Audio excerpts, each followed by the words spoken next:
Buongiorno e ben ritrovati con il TG Flash di New Sicilia, di eseguiti i titoli più importanti della mattina.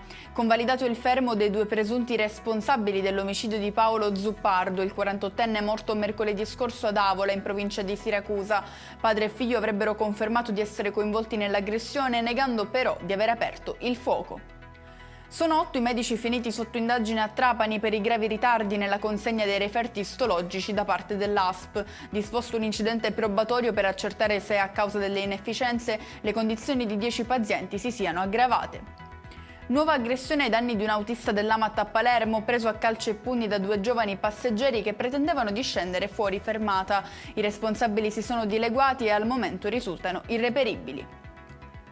Restiamo a Palermo, una rissa tra detenuti è scoppiata nel carcere Ucciardone, grave un uomo preso di mira da 4 reclusi che avrebbero agito mentre si recavano in cortile per l'ora d'aria. Uno dei coinvolti è già noto per aver gravemente aggredito un agente e non ancora rientrato in servizio.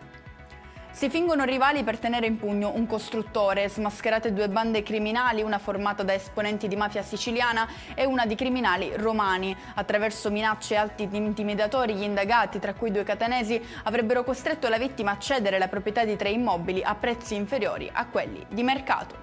E con questo è tutto, prossimo appuntamento più tardi alle 19:30. Grazie per averci seguito, buon proseguimento di giornata.